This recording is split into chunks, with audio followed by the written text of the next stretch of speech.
प्रेक्षकांनो वचन दिले तू मला मालिकेचा आजचा भाग फायनली आला आहे. तर सुरुवातीला आता शौर्य आणि ऊर्जा घरी आल्याचं कळताच विजया फार चवताळून उठते. घरामध्ये खूपच राडा होतो, एकमेकांमध्ये वाद होतात, भांडणं होतात, कलह होतं, तणावाचं वातावरण निर्माण होतं. त्यावेळेसच आता ऊर्जाबद्दल विजया नको नको ते शब्द वापरते, अपशब्द वापरून तिचा अपमानसुद्धा करते. आणि त्यावेळी शौर्य जेव्हा तिथे विजयाला विरोध करतो त्यावेळेस चक्क विजयाने रागाच्या भरात त्याचं थोबाडसुद्धा फोडले. पण या सगळ्यांमध्ये आता एक गोष्ट चांगली झाली, स्वतः हर्षवर्धनने विजयाची समजूत घातली. आणि त्यातच आता शौर्याला कळतं की शौर्य आणि ऊर्जाच्या लग्नामुळे विजयाने हाताची नस कापण्याचा प्रयत्न केला, आत्महत्या करण्याचा प्रयत्न केला, पण दिव्यामुळे ती देवकृपेने वेळेवरती वाचली. त्यातच आता हर्षवर्धनने घातलेल्या अटीनुसार विजयाने स्वतः औक्षण करून ऊर्जाचा ग्रहप्रवेश केलाय. पण यामागे सुद्धा हर्षवर्धन आणि विजयाचा एक छुपा येतोय. पण तो काय आहे ते बघूयात. त्यासाठी आजचा हा जबरदस्त भाग तुम्हाला शेवटपर्यंत बघावा लागेल. घरामध्ये तणावाचं वातावरण असतं, कारण अजूनही हर्षवर्धन कुठे गेलाय काहीच थांगपत्ता लागत नाही. आजी प्रभाकरच्या मागे लागते की आपण आता हर्षवर्धन कुठे गेलाय ते बघायला पाहिजे, आणि ती चाळीत चालायचं म्हणून हट्टच धरून बसते. इतक्यातच हर्षवर्धन स्वतःच चालत समोरून येतो आणि सर्वांना धक्काच बसतो. आदित्य विचारतो की डॅड तुम्ही कुठे गेला होतात? त्यावर आजी विचारते की हर्षवर्धन अरे तू कुठे गेला होतात? हर्षवर्धन समोर बघतो तर समोर शौर्य असतो. शौर्यला पाहता क्षणी सर्वांच्या आनंदाचा पारावार राहत नाही. शौर्य परत आल्याचं पाहून सर्वांनाच आनंदाचा धक्का बसतो. पण आजी विचारते की हर्षवर्धन अरे तू चाळीत गेला होतात शौर्याला आणायला आणि मला सांगितलं का नाही? हर्षवर्धन म्हणतो त्याची गरज वाटते नाही मला. आजी आता धावत जाऊन विचारते की शौर्य अरे तू एकटाच आलायस, ऊर्जा कुठे? शौर्य आता समोर बघतो तर ऊर्जाही येते. शौर्याच्या पाठीमागून जाऊन ती शौर्याच्या सोबत थांबते. तेव्हा सर्व घरातल्या माणसांना धक्का बसलेला असतो की स्वतः हर्षवर्धनने जाऊन ऊर्जाला घरी आणले. याचंच त्यांना इतकं आश्चर्य वाटत असतं. पण आता सगळ्यात मोठा तमाशा होणार आहे प्रेक्षकांनो. दिल थांब के बैठो, कारण ऊर्जा आल्याची चाहूल काय लागते. विजया तावातच पायऱ्या उतरून खाली येते आणि डायरेक्ट येऊन ऊर्जाच्या समोरच येऊन उभारते. इतकी चवताळलेली असते ऊर्जाला घरी आलेलं पाहून. ऊर्जाकडे खाऊ का गिळू नजरेने बघून विजयाचा विचारते ही मुलगी इथे काय करते? तेव्हा हर्षवर्धन तिला सांगतो की तिचं आता शौर्यासोबत लग्न झाले आणि ती शौर्याची बायको आपल्या घरातली सून आहे. शौर्यासोबत ती इथेच राहणार आहे. तेव्हा सर्वांना पुन्हा धक्का बसतो की हे चक्क स्वतः हर्षवर्धन बोलतोय. आता तो घरातल्यांना ऊर्जाच्या गृहप्रवेशाची तयारी करायला सांगतो. तेव्हा विजया खडसावते की नाही, ही मुलगी या घरात येणार नाही. हर्षवर्धन विजयावरती वचकतो की विजया. तेव्हा विजया ठणकावून परत तेच सांगते की ऐकलं नाहीत का तुम्ही, ही मुलगी माझ्या घरात येणार नाही. आता आजीसुद्धा विजयावरती वचकते. तेव्हा विजया तिच्यावरतीही वचकते की ऐकलं नाही आहेत का तुम्ही, तुम्ही तर मध्ये बोलूच नका. हर्षवर्धनला राग येतो. विजयाला तो पुन्हा खडसावून सांगतो की विजया, या मुलीचं आपल्या शौर्याशी लग्न झालंय आणि तिचं या घरात सून म्हणून व्यवस्थित स्वागत व्हायला हवंय. हर्षवर्धनचं बोलणं ऐकून विजया पुन्हा एकदा चिडते. अहो काय बोलताय तुम्ही, तुम्ही सुद्धा आईसाहेबांसारखं बोलायला लागलात. या घरातली लोकांची विचारशक्तीच संपली आहे का? पण ही मुलगी माझ्या घरात पाऊल टाकणार नाही. विजया पुन्हा पुन्हा तेच सांगत असते. हर्षवर्धन तिला समजावण्याचा प्रयत्न करतो की विजया हे बघ ऐक माझं. विजया उलट त्यालाच विचारते की ठीक आहे तुम्ही ऐकणार नाही आहेत ना माझं, ठीक आहे टाका मग मला मारून. आणि ती हर्षवर्धनचा हात आपल्या गळ्याभोवती लपटते. घ्या ना जीव माझा, टाका मला मारून. त्यावर हर्षवर्धन समजावतो की विजया प्लीज, त्रागा करून काही होणार नाही आहे. आता तो सगळा तमाशा पाहून ऊर्जा तर फार हादरूनच जाते. हे बघ विजया, या विषयावरती आपण नंतर बोलूच या, पण आधी ऊर्जाच्या या घरात जहागीरदाराच्या सुनेसारखं स्वागत व्हायला हवंय. त्यावर विजया त्याला सांगते की मी तुम्हाला म्हटलं होतं की हे सगळं मी होऊ देणार नाही. त्यामुळे ऊर्जा शिंदे ही माझ्या शौर्याची बायको नाही आहे. आता शौर्यामध्ये काही बोलणार ऊर्जा त्याला थांबवते, कारण तिला वाटत असतं की शौर्य जर मध्ये बोलला तर उगाचच वाढू नये प्रकरण. उलट हर्षवर्धन शांततेत हाताळतोय ना. हर्षवर्धन विजयाला खडसावतो की शिंदे नाही आहे ती आता, ती जहागीरदार आहे. आणि तुम्हा सगळ्यांना ऐकू येत नाही आहे का? ऊर्जाचं या घरात गृहप्रवेश होणार आहे, गृहप्रवेशाची तयारी करा. विजया पुन्हा एकदा चहा विचारते की कुठला गृहप्रवेश, कसला गृहप्रवेश? हर्षवर्धन तिला ठणकावून सांगतो की ऊर्जाचा. म्हणजे इथे सगळं असं उलटच झालंय. म्हणजे खरं तर विरोध हर्षवर्धनने करायला पाहिजे, तर तो स्वतःच ऊर्जाची बाजू घेताना दिसतोय. त्यामुळे घरातले सर्वच जण खरंच थक्क झालेत. शौर्याच्या बायकोचा गृहप्रवेश होणार आहे. नवीन सून घरात डायरेक्ट आली की चालत येत नसते. तिचा गृहप्रवेश करावा लागतो माप ओलांडून. ही प्रथा परंपरा कोणाला माहीत नाही आहे का इथे? त्यावर विजया विचारते की तुम्हाला नक्की झालंय तरी काय, की आज तुम्ही हर्षवर्धन जहागीरदार आहात ही गोष्टच विसरलायत. आता आजीसुद्धा विचारते. मलाही तोच प्रश्न पडलाय. हर्षवर्धन, हे सगळं तू मनापासून करतोयस? हर्षवर्धन तात्पुरतं सांगतो की हो, मनापासूनच करतोय. पण मनात तर त्याच्या काळं आहे ना. तुमच्या पुढे आणि तुमच्या नातवाच्या हट्टापुढे मी माझी सगळी शस्त्रं टाकलेली आहेत. माझ्या सगळ्या शर्ती अटी सगळं काही बाजूला ठेवून या मुलीला शौर्याची बायको म्हणून या घरी घेऊन आलोय. आता विजया काही बोलायला जाणार. हर्षवर्धन तिलाच खडसावतो की विजया प्लीज, तुझा काही जो राग असेल तो बाजूला ठेव आणि तिला चालीरीतीप्रमाणे सून म्हणून घरात घे. त्यावर विजया सांगून टाकते की हे सगळं विसरा, मी असं काहीही करणार नाही आहे. या मुलीला मी सून मानणार नाहीच आहे. लग्नाला नकार दिला होतात तेव्हाही तुमचा निर्णय तुम्हीच घेतला होतात आणि आता या मुलीला सून म्हणून घरी घेऊन आलात तेव्हाही निर्णय तुमचा तुम्हीच घेतलायत. आजीसुद्धा आता विजयाला ताकीद देते की घरची लक्ष्मी तिष्ठत दारात उभे. जे काही असेल ते राग बाजूला ठेव आणि औक्षणाचं ताट घेऊन ये. तेव्हा विजया फटकारते की मला हे असलं काहीही सांगायचं नाही आहे, मी काहीही करणार नाही आहे. त्यावर हर्षवर्धन म्हणतो की ठीक आहे, मग मला ते दुसऱ्या कोणाला तरी सांगावं लागेल जे मला नको आहे. आता तिथे पेच प्रसंगच उभा राहतो, कारण विजया काही ऐकून घेण्याच्या मनस्थितीच नाही आहे. आजी पुन्हा एकदा ताकीद देते की विजया, घरच्या लक्ष्मीला अशी वाट बघायला लावू नकोस. हे बघ, गुपचूप जा आणि ओवाळणीचं ताट आण. ठीक आहे, तुला नाही करायचं आहे ना ते काम ती शैलेजाला सांगते. शैलेजा, जा औक्षणाचं ताट घेऊन ये. शैलेजाही वाद उकरून काढते.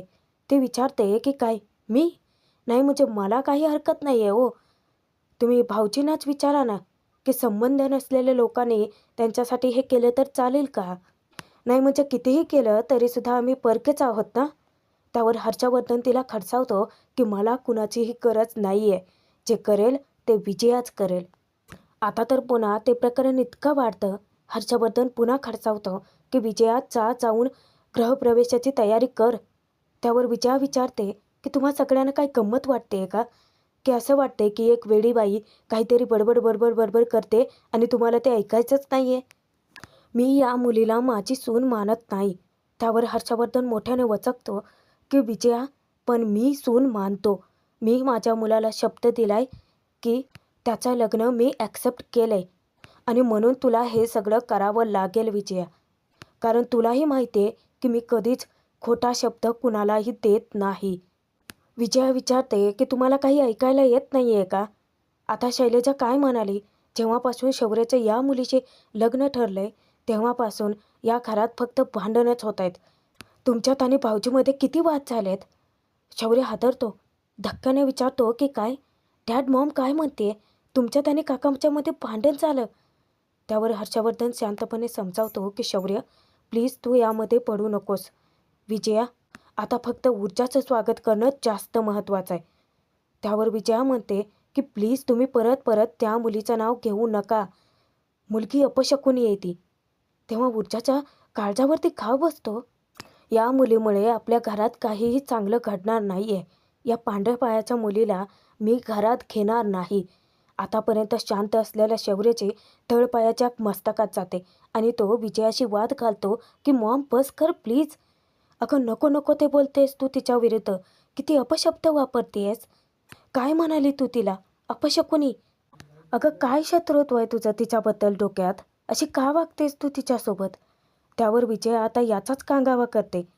शौर्याला ते विचारते की शौर्य, याआधी तू माझ्यासोबत अशा भाषेत कधीच बोलला नाही आहेस. ती ऊर्जाला चाब विचारते की काय ग, काय केलंस तू माझ्या मुलासोबत? काही मंत्र वगैरे केलंय की जादूटोणा केलाय? कसा वागतोय तू माझ्यासोबत? ऊर्जा आता काही बोलायला जाणार तेव्हा विजया तिला फटकारते, आता भोळी बनण्याचं नाटक करू नकोस. अगं तुम्हा दोघी बहिणींनी माझ्या दोन्ही मुलांचं आयुष्य बर्बाद केलंय. कशासाठी आली आहेस तू माझ्या शौर्याच्या आयुष्यामध्ये? अगं जा ना निघून इथून. त्यावर शौर्य समजावतो की मॉम प्लीज. विजया त्याला सांगते की शौर्य प्लीज, हे बघ हिने ना चेटूक केलंय तुझ्यावरती. त्यावर शौर्य म्हणतो की मॉम प्लीज, बायको आहे ती माझी. त्यावर विजया सांगते, बायको नाही नाट आहे ती, सून नाही ब्याद आहे. त्यावर हरतापर्यंत शौर्य कधीच वरच्या आवाजामध्ये विजयाशी बोलला नव्हता आणि अचानकच तो वचकतो की Maugham enough is enough please. तुम्हाला तिच्याशी असं बोलण्याचा काहीही अधिकार नाही आहे. आणि रागाच्या भरात विजया डायरेक्ट शौर्याचं थोबाडच फोडते. आता सर्वच जण चक्रावून जातात. काय चाललंय नक्की? हे प्रकरण इतकं वाढत चाललेलं असतं. आता मुलगा असून तू मला तुझ्या आईला शिकवणार आहेस की अधिकार काय असतो ते? हर्षवर्धन तिला ताकीद देतो की विजया तुला कळतंय का तू कशी वागतेस? तेव्हा विजया सांगते की ही मुलगी मला घरात नको आहे, हाकला पहिले हिला. हर्षवर्धन तिला आता हाताला घेऊन धरून तसंच ओढत घेऊन जातो की विजया चल, मला बोलायचं आहे तुझ्याशी. जाता जाता विजयासुद्धा इतकी मोठ्या मोठ्याने ओरडत असते की या मुलीला हाकला इथून, मला हिचं तोंडही बघायचं नाही आहे. हर्षवर्धन जबरदस्ती विजयाला खोलीत घेऊन येतो, दरवाजा बंद करतो आणि तिला समजावतो की विजया कळतंय का तुला? अगं तू थोबाडीत मारली आहेस त्याच्या, मुलगा आहे ना तो आपला. त्यावर विजया विचारते की पण अहो तो विसरलाय ना?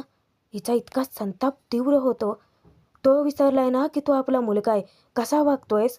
आजपर्यंत तो कधी माझ्याशी आवाज चढवून बोलला नव्हता, अधिकाराची भाषा कधी त्याने केली नव्हती. जेव्हापासून ती मुलगी त्याच्या आयुष्यात आली तो कसा विचित्र वागायला लागलाय. खूप त्याने स्वतःहूनच लग्न केलं, जाऊन चाळीत राहिला, जागीरदारांची इज्जत अब्रू सगळी वेशीवरती टांगली आणि तरीही तुम्ही मला म्हणताय की त्याला बोलूच नकोस. तुम्हाला सगळी चूक माझीच दिसते. तेव्हा हर्षवर्धन मोठ्या मोठ्याने ओरडतो, विजयाला समजावण्याचा प्रयत्न करतो की हे बघ विजया, त्याचं चुकलंय, सपशेल चुकलंय त्याचं. अगं पण थोड्या दिवसाचा तर प्रश्न आहे ना विजया, नाहीतर असं वागून आपला मुलगा आपल्या हातून निघून जाईल. त्यावर विजया म्हणते की कसा जाईल? अहो 9 महिने पोटात वाढवले मी त्याला, तो नाही जाऊ शकत. काल आलेल्या परक्या मुलीसाठी तो त्याच्या आईवरती आवाज चढवतोय आणि तरीसुद्धा तुम्ही काहीच करत नाही आहात.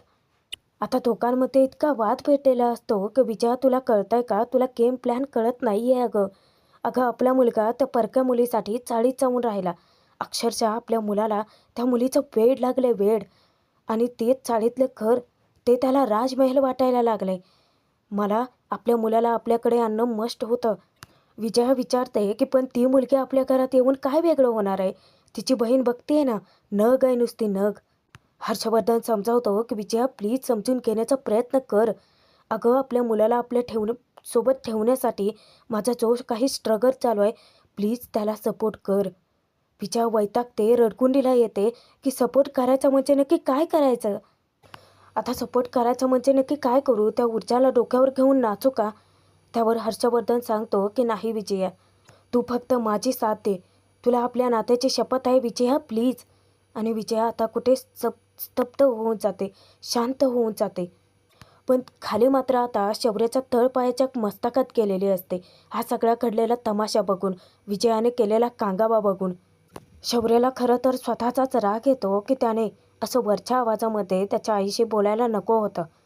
तेव्हा ऊर्जा या सगळ्यासाठी स्वतःला कोसते, स्वतःला दोष देते. पण आजी तिची समजूत घालते, तीही प्रेमाने. नाही ऊर्जा, अगं हे घर तुझं आहे आणि तू इथेच यायला हवं होतंस. हर्षवर्धनचा तुम्हाला अचानक घेऊन येण्याचा निर्णय खूप मोठा होता, पण हर्षवर्धन समजावेल आणि विजया ऐकेलसुद्धा. पण आता या दिव्याला का चोंबडेपणा करायचा असतो? मध्येच ती उगाचच आग होत टाकते. नाही हां, त्याची अजिबातच गॅरंटी नाही आहे. शौर्य विचारतो की म्हणजे? तेव्हा ही खूपच मोठा बॉम्ब फोडते की शौर्य, अरे म्हणजे आई ऐकतील याची गॅरंटीच नाही आहे ना. कारण तुझं आणि ऊर्जाचं लग्न चालू होतं ना तिकडे, तेव्हा त्याने घरी आत्महत्येचा प्रयत्न केला. ऐकून शौर्य आणि ऊर्जाच्या काळजाचा ठोकाच चुकतो. घरातले सगळेच जण अक्षरशः डोक्याला हात लावतात. काय करायचं या दिव्याचं?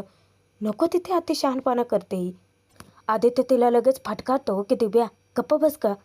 दरवेळेस मध्ये बोलायचंच असतं का तुला? तेव्हा आता धक्क्यात असलेला शौर्य विचारतो की दादा नक्की काय घडलं होतं मला कळलं पाहिजे. मॉमने आत्महत्या करण्याचा प्रयत्न केला होता. तेव्हा आदित्य त्याला धीरच देतो की शौर्य हे बघ मॉम ठीक आहे ना आता आणि तुझ्या समोर आहे की नाही. त्यावर आता दिव्या सांगते की हां मी वेळेवरती स्वयंपाकघरात केले म्हणून बरं झालं, नाहीतर काय त्याने नसच कापून घेतली असती. अजून शौर्याला शॉक बसतो. आजी तिला फटकारते की दिव्या आता एक अक्षर जरी पुढे बोललीस ना तर याद राख, तू काय ठरवून मुद्दाम करतेस का गं हे सगळं? ऊर्जा आता शौर्याला बाजूला बोलावते. ऊर्जा उलट माघार घेण्याचा प्रयत्न करते, कारण तिला आता हे वाद बघावेसे सुद्धा वाटत नाहीत. शौर्याला ती सांगते की शौर्य हे बघ तू तू जाऊन समजाव ना. त्यापेक्षा एक काम करते मी, माझ्यामुळे हे सगळं व्हायला नको आहे. माझ्यामुळे तुझ्या घरात वाद होत आहेत, भांडणं होत आहेत. हे बघ तू तू इथे राहा तुझ्या घरी, मी माझ्या आईकडे जाते. आईला काय समजवायचं आहे ते मी समजवेनच ना ना माझ्यामुळे. आणि ती कल्पनासुद्धा करू शकत नाही की विजया काय करून बसेल. पण दोघांचं बोलणं चालू असतानाच अचानक हर्षवर्धन विजयाला घेऊन खाली येतो. आता सगळ्यांच्या नजरा त्यांच्याकडेच लागतात. हर्षवर्धन विजयाला समजावून खाली घेऊन येतो, पण याच्यामागे हर्षवर्धनचा एक छुपा हेतू आहे हे आपल्या सगळ्यांनाही माहिती आहे प्रेक्षकांनो. काहीही करून त्याला शौर्याच्या आयुष्यातून ऊर्जाला काढायचंच आहे. हर्षवर्धन येऊन डायरेक्ट ऊर्जाला सांगतो की तू या घरात येशील ऊर्जा. पण दिव्याला एक वेगळीच शंका येते, एक वेगळाच संशय. बाबा असं का म्हणाले? नक्कीच त्यांच्या मनात काहीतरी प्लॅनिंग आहे. हर्षवर्धनला ना घरात फक्त दिव्यानेच ओळखले वाटतं. हर्षवर्धन पुढे सांगतो की विजया स्वतः तुझं गृहप्रवेश करेल. विजया जेव्हा जवळ येते तेव्हा शौर्य घट्ट मिठी मारून तिचे आभार मानतो की Maugham thank you thank you so much Maugham. आणि मी हे काय ऐकतोय, तू आत्महत्या करण्याचा प्रयत्न केलास? अगं वेडी आहेस का मॉम, तू काय करायला निघाली होतीस? तुला माहिती आहे ना की मी तुझ्याशिवाय नाही जगू शकत. तेव्हा विजया म्हणते की बाळा मी पण तुझ्याशिवाय नाही जगू शकत, पण तू दाखवून दिलंत की तू माझ्याशिवाय जगू शकतोस. ती ऊर्जाकडे कटाक्ष टाकत बोलते. त्यावर शौर्य म्हणतो की नाही मॉम असं काहीही नाही आहे. हे बघ पुढे तू कधीच काहीच असलं करायचं नाही आहेस. तेव्हा विजया म्हणते की शौर्य तू मला सोडून पुन्हा जाणार आहेस का? तू केलास ना तर मी सहन नाही करू शकणार, मी नाही जगू शकणार अरे बाळा. त्यावर शौर्य म्हणतो की नाही मॉम मी तुला सोडून कधीच कुठेच नाही जाणार. पण तू तू तू तू मला वचन दे की तू असलं पुन्हा कधीच काहीच करणार नाही आहेस. त्यावर आता विजया चक्क शौर्याची माफी मागते की बाळा लहानपणापासून कधीच मी तुझ्यावरती हात उगारला नव्हता, पण आज मला सहन नाही झालं, मला माफ कर शौर्य. आणि तेव्हा ती हात जोडून उभी असते. शौर्यला हे सहन होत नाही. तो म्हणतो की वेडी आहेस का मॉम तू? हे बघ तू पुन्हा असलं काहीच कधीच करणार नाही आहेस, तू मला वचन दे. विजया त्याला सांगते की या घरात कोणी कोणाला वचन न दिलेलंच बरं आहे शौर्य. आणि रडायचं नाही आहे बाळा.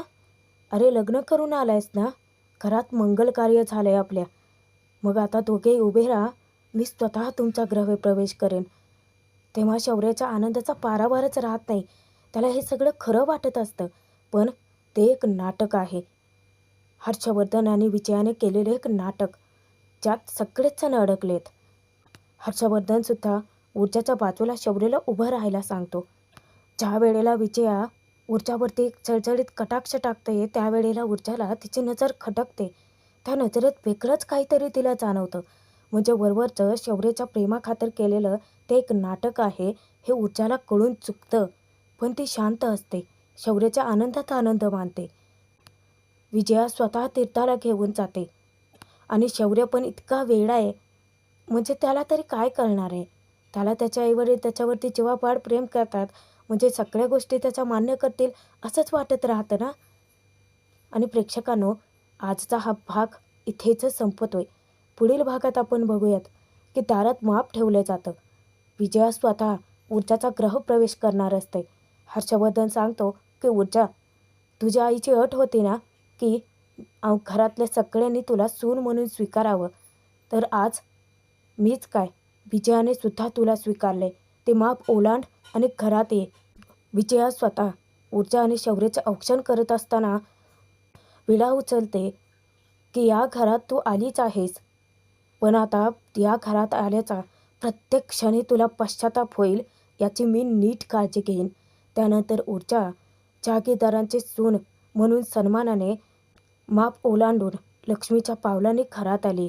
पण आता पुढे थरारक, जबरदस्त, धमाकेदार ट्विस्ट आपल्याला बघायला मिळणार आहेत. तसंही आता लग्न झालंय म्हणजे त्यानंतर कोर्ट सीन तर येणारच आहे प्रेक्षकांनो.